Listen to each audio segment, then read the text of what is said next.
fait, quand j'avais 26 ans, j'ai appris que ma mère avait été victime d'inceste. Et ce qui m'a le plus surprise, c'est pas tant l'inceste en tant que tel, parce qu'on pressent toujours un peu les secrets de famille, que le silence, en fait. Que proche comme on est, ma mère et moi, elle m'ait tu un secret pareil pendant aussi longtemps.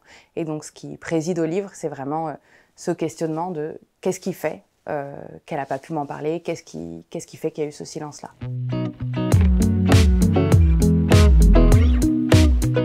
Parce que c'est un sujet de silence et de parole, je pense qu'il y avait un passage assez naturel par le podcast, et puis que c'est quelque chose de moins transgressif aussi pour moi, le podcast, à la fois parce que c'était pas mon premier désir, et à la fois parce que c'est pas quelque chose de tangible en fait. Le livre, c'était vraiment faire exister dans la vie matérielle le récit de ma mère, et du coup la sortie du silence. Et je pense qu'il fallait pour moi passer par l'étape du podcast pour pouvoir ensuite aller dans quelque chose d'encore plus transgressif et d'encore plus intime, où je me livre quand même davantage et où je parle davantage du récit de ma mère.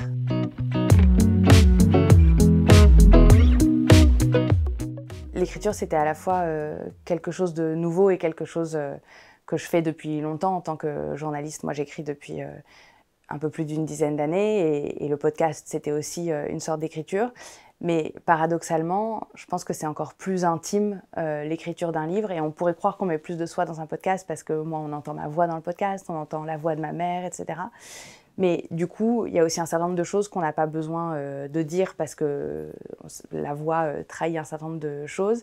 Et dans le livre, on est obligé de choisir tous les mots et de tout formuler. On ne peut pas laisser d'autres prendre la parole à notre place. On ne peut pas laisser la musique dire un certain nombre de choses. Et donc, tout était choix de ma part. Et du coup, ce dévoilement plus total, pour moi, c'est la fin ultime du silence.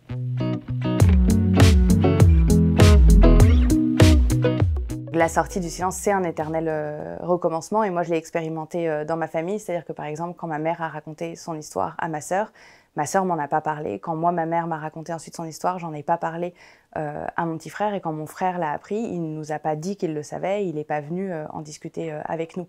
Et un certain nombre de victimes que j'ai interviewées attestent du même fonctionnement, c'est-à-dire qu'il y a eu parfois dans les générations précédentes de l'inceste, ça s'est su, et puis c'est à nouveau enseveli dans le silence. Et ce qu'on expérimente depuis des décennies en France, dans le débat public, c'est ça aussi. C'est-à-dire que quand Eva Thomas a pris la parole publiquement à la télé en 1986, c'était la première femme à parler publiquement à visage découvert de l'inceste qu'elle avait subi, on s'est dit voilà, c'est la fin d'un tabou. Et quand Camille Kouchner a publié La Familia Grande, l'Obs a à nouveau titré c'est la fin d'un tabou. Mais les historiens montrent que c'est un recommencement éternel, et le livre, il incarne ça aussi. Je pense que la parole n'est pas libérée, et c'est ce que j'essaye de montrer dans le livre, c'est qu'en fait, la guerre qu'on fait aux femmes et aux enfants, elle passe par le silence, mais c'est une guerre plus totale, c'est celle du patriarcat, et tant qu'on n'aura pas changé l'ordre social dans son ensemble, le silence reviendra toujours.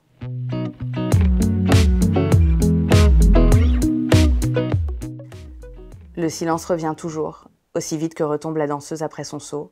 Il est la gravité en place, il a l'allure du repos, la force immense de l'habitude.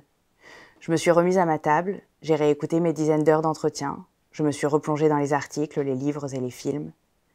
Le silence revient trop vite pour qu'aboutissent les révolutions.